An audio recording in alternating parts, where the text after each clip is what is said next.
दर्शकों, प्राचीन काल से ही हिंदुस्तान की पावन धरती पर देवी देवताओं, संत महंतों और ऋषि मुनियों का आना हुआ है। और पूरे विश्व में हिंदुस्तान ही एकमात्र ऐसा देश है जहां सबसे अधिक रीति रिवाज और धार्मिक क्रियाएं की जाती हैं, जहां पर उत्तम संस्कारों को अपने जीवन में उतारा जाता है। सभी धर्म के सदग्रंथ, पवित्र चारों वेद, भागवत गीता, पुराण, उपनिषद, पवित्र कुरान शरीफ, बाइबल और गुरु ग्रंथ साहिब के आधार से धर्म की प्रवृत्ति होती रही है। समय समय पर अवतारों व संतों ने पृथ्वी पर आकर लोगों के दिलों में भगवान के प्रति आस्था विश्वास दृढ़ किया है, जिसके चलते समाज के लोग भिन्न भिन्न प्रकार की धार्मिक क्रियाएं करके प्रभु को प्रसन्न करने के लाखों प्रयत्न कर रहे हैं, ताकि प्रभु की कृपा दृष्टि उन पर पड़ सके और उनका जीवन धन्य हो सके। ऐसे ही लगातार 9 दिनों तक चलने वाली नवरात्रों की एक धार्मिक क्रिया, या यूं कहें कि एक धार्मिक अनुष्ठान है, जिसे हिंदू धर्म के लोग एक पर्व की तरह मानते हैं, पर्व की तरह मनाते हैं। तो चलिए दर्शकों, सदग्रंथों के आधार से समाज में प्रचलित पूजाओं को तोलने की इस कड़ी में आज हम बात करते हैं नवरात्रों की। दर्शकों, हिंदू धर्म में नवरात्रि का पर्व वर्ष में 2 बार मनाया जाने वाला त्योहार है, जिसमें 9 दिनों तक देवी दुर्गा की पूजा की जाती है और माता दुर्गा के लिए व्रत उपवास भी रखे जाते हैं। हिंदू धर्म के धर्म गुरुओं का कहना है कि नवरात्रि के 9 दिनों तक व्रत रखने से देवी दुर्गा अपने भक्तों से प्रसन्न होती है और अपने प्रिय भक्तों को दर्शन देती है और उनके सारे दुखों का हरण भी कर लेती है। देवी जी के बहुत से भक्त सुखी जीवन जी रहे हैं, परंतु वहीं दूसरी तरफ बहुत से भक्त दुख से भी जीवन व्यतीत कर रहे हैं। ऐसे में उनकी देवी पर दृढ़ निष्ठा और भी कम होने लगी है और आस्तिक से नास्तिक होने के कगार पर हैं। जो लोग सुखी जीवन जी रहे हैं, वह देवी दुर्गा को अपना सब कुछ मानकर उनकी पूजा और भी दृढ़ता से करते हैं। असमंजस की बात तो यह है कि देवी दुर्गा के सुखी भक्त भी हैं और दुखी भक्त भी हैं। ऐसे ही हर धर्म, पंथ और मजहब में है, जहां बहुत से लोग सुखी भी हैं और दुखी भी हैं। जो सुखी भी हैं वह जिस पंथ में जुड़े हैं वे उन्हें ही अपना श्रेष्ठ मान लेते हैं, और जो दुखी हैं वह जगह जगह अपना दुख निवारण के लिए जाते हैं, और जब कहीं कुछ नहीं होता तो थक हार कर वो नास्तिक हो जाते हैं।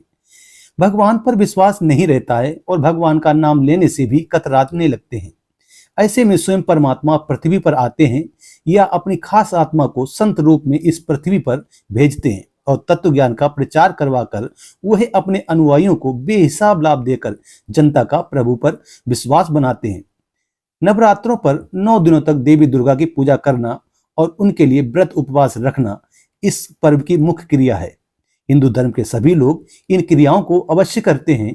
हमने इन क्रियाओं को आध्यात्मिक के आधार पर हमारे धार्मिक ग्रंथ, पवित्र वेदों, पवित्र गीता जी से इसकी सार्थकता को जांचा है, और अपनी इस जांच में हमने पाया सदग्रंथों के साथ साथ विभिन्न प्रचलित धर्म गुरुओं के सत्संग को भी शामिल किया है, जिससे हमें देवी दुर्गा की वास्तविक स्थिति की जानकारी मिल सके। और इस जांच में हम कुछ विरोधाभासी विचारों को भी रूबरू हुए हैं। एक तरफ ब्रह्म ऋषि कुमार स्वामी जी व शक्ति पुत्र जैसे गुरुओं के विचार थे, जो देवी दुर्गा को परम शक्ति इष्ट रूप में पूज्य बता रहे थे, तो वहीं दूसरी तरफ दुर्गा पुराण से देवी दुर्गा जी के विचारों को जनता के सामने लाने वाले संत रामपाल जी महाराज के सत्संग प्रवचन थे, जो देवी दुर्गा को पूज्य न बताकर देवी दुर्गा के विचारों व उनकी वास्तविक स्थिति को सदग्रंथों से प्रमाण करते हुए जनता के सामने रख रहे थे, और उन प्रमाणों को आधार बनाते हुए देवी दुर्गा माँ की इस तरीके से पूजा करने को आध्यात्मिक अज्ञानता बतला रहे थे।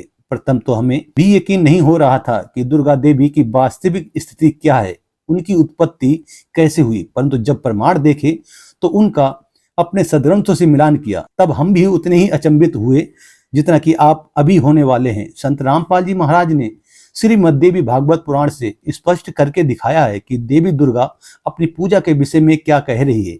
आप भी सुनिए संत रामपाल जी महाराज श्रीमद् देवी भागवत विचार। सचित्र मोटा टाइप, संपादक हनुमान प्रसाद पोदार, चिमनलाल गोस्वामी। प्रकाशक व मुद्रक हैं गीता प्रेस, गोरखपुर, गोविंद भवन कार्यालय, कोलकाता का संस्थान। उस एकमात्र परमात्मा को ही जाने, दूसरी सब बातों को छोड़ दे। यहाँ दुर्गा जी ने अपनी साधना को भी रिजेक्ट कर दिया कि केवल उस एक ब्रह्म को ही जाने। यही अमृत रूप परमात्मा के पास पहुंचाने वाला पुल है। यहां देखो, इस आत्मा का ओम के जप के साथ ध्यान करो, इससे अज्ञान में अंधकार से सर्वथा परे और संसार समुद्र से उस पार जो ब्रह्म है उसको पा जाओगे, तुम्हारा कल्याण हो। ब्रह्म ओम, ओम ब्रह्म का जाप है और इसी ब्रह्म को ये कभी तो अक्षर ब्रह्म कह रही है, यहां भी अक्षर ब्रह्म कहा है। तो इसे सिद्ध है कि ये कितनी विद्वान है। और इसने कहा कि इस ब्रह्म की पूजा करो और सबकी पूजा छोड़ दो। और वो ब्रह्म कहाँ रहता है? उसका ओम नाम है। वह यह सबका आत्मा ब्रह्म ब्रह्मलोक रूप दिव्य आकाश में स्थित है। ये ब्रह्मलोक में रह। तो यह थे देवी दुर्गा जी के विचार, जिसमें वो अपनी पूजा करने को मना करते हुए ब्रह्म की पूजा करने को कह रही है। और इस छोटी सी वीडियो से देवी दुर्गा जी की स्थिति पूरी तरीके से स्पष्ट हो गई है कि देवी दुर्गा स्वयं अपनी पूजा करने के लिए साधकों को मना करती है। वह ब्रह्म, जिसे काल ज्योति निरंजन भी कहते हैं, उसको इष्ट रूप इष्ट देव बताते हुए उनकी पूजा करने को कह रही है। दर्शकों, ये वही काल ब्रह्म है जिसने श्री कृष्ण जी के शरीर में प्रवेश कर गीता जी का ज्ञान दिया था।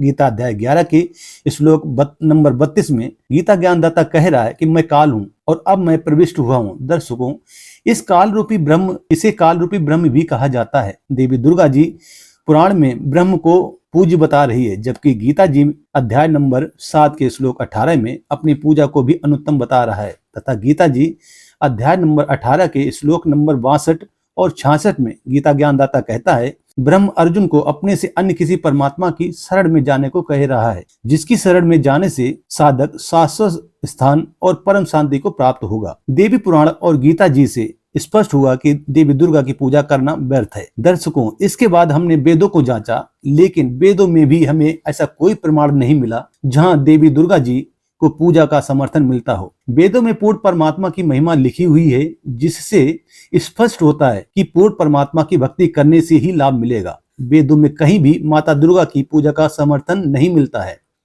जिससे ये सिद्ध होता है कि माता दुर्गा की पूजा करना शास्त्र विरुद्ध होने से व्यर्थ है। इसके अलावा जो नवरात्रि या और कोई भी व्रत रखते हैं, उसके लिए श्रीमद् भागवत गीता जी के अध्याय 6 के श्लोक 16 में ये प्रमाण भी मिलता है कि व्रत करने वाले की योग साधना कभी सफल नहीं हो सकती, उनकी गति संभव नहीं है। और इसलिए देवी दुर्गा की पूजा ना करके शास्त्र के अनुसार अपनी भक्ति साधना करना उत्तम है, जिससे देवी मां प्रसन्न होती है। और वर्तमान में यह वास्तविक मंत्र केवल संत रामपाल जी महाराज जी ही प्रदान कर रहे हैं, जो कि सिर्फ दुर्गा माता को ही नहीं बल्कि सभी देवी देवताओं को प्रसन्न कर देगा। संत गरीबदास जी महाराज जी अपनी अमृतवाणी में कहते हैं कि दुर्गा ध्यान पड़े तिस बगड़म ता संगति डूबे सब नगरम। कहते हैं कि जहां देवी दुर्गा का जागरण होता है, उसकी संगत में पूरा नगर डूब जाता है। देखा देखी धीरे धीरे अपने घरों पर जागरण आदि करते हैं और सभी दुर्गा जी की शास्त्र विरुद्ध साधना में आरूढ़ हो जाते हैं, जिससे उनका मोक्ष नहीं हो पाता है। दुर्गा ध्यान पड़े जिस बगड़म ता संगति डूबे सब नगरम। जैसे किसी के घर पर ये दुर्गा का जागरण होना, तो पड़ोसी और भी जिसका थोड़ा सा ब्यो तो उन्होंने क्या करे, ए जी हमारा भी कर दियो तड़के, हमारा भी रख दो, हम भी एक जागरण करवाएंगे। क्यों देखा देखी हम करते ही हैं, भगवान का ज्ञान तो हमें है ही नहीं। और उनके सुरीली आवाज और बड़े गाने बजाने सब तरह के अट्रैक्शन होता है। अब वहाँ क्या था, एक बार इस दास को भी अवसर मिला एक जागरण की थोड़ी सी झलक देखने का। जब नाम ले लिया था, ज्ञान हो गया था। एक भक्त हमारा, तो थोड़े से भगते उसके घर पे गया हुआ था शाम को। फिर वो थोड़ी देर पाछा उनके वो ढोलक से बाजन लगे। मैंने पूछा ये क्या हो रहा है? कि दुर्गा का जागरण होगा यहाँ पे। हम दोनों चल पड़े, पैदल आ रहे थे, तो देखा उसके साथ में टेंट ला रखे घर के आंगन में, और वहां दुर्गा का वो जागरण शुरू हो रहा। अब एक स्पेशल बुला रखा वहां जागरण करने वाला जो गायक, और उसका अलग से एक रेजिडेंस टेंट में बना रखा, गर्मियों के दिन थे। तो वहां शुरू कर रखे, सारे बोलो जय माता दी, अगले बोलो जय माता दी, पिछले बोलो जय माता दी। मैं नहीं सुनिया जय माता दी। वो तो एक बहनों कहते मैं नहीं सुनिया, सारे जोर तो बोलो जय माता दी। अब वो न्यू करता करता सारे बोलो जय माँ। वो टेंट में खिसक गया और वो मेरा साथी ने बोला आज दिखाऊंगा आपको इस। वो टेंट हटा लिया हमने बाहर से, थोड़े से नु देखने लगे। वो पहले तो उसको देख रहे थे वो गाने गाओ, तो फिर इधर गया तो फिर दूसरी वो कनात के सहारा के देखे क्या कर रहे। उसने वहाँ पौवा निकाला एक आधा बोतल उसका शराब का दराज मत है, और वह कैंपा खोली गिलास में दोनों डाले और गट दही कर कहने बोला पी के। मैं नहीं सुनिया, इतने कड़े सुनेगा लाली गुटी, मैं नहीं सुनिया सारे बोलो तेरा गजब भैया। अब परमात्मा कहते हैं दुर्गा ध्यान पड़े तिस बगड़म ता संगति डूबे सब नगरम। प्रिय दर्शकों, आज के अंक में हमने पाया है कि देवी दुर्गा जी की पूजा नवरात्रि आदि के लिए ना तो हमारे धार्मिक सदग्रंथों में कोई समर्थन मिलता है और ना ही परमात्मा प्राप्त संतों की बाणियों से, और देवी पुराण में भी देवी दुर्गा अपनी पूजा करने को मना कर रही है। तो फिर नवरात्रि आदि करना अपना मानव जीवन बर्बाद करना ही है।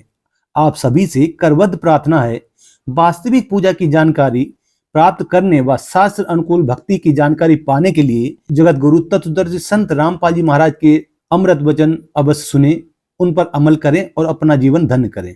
धन्यवाद।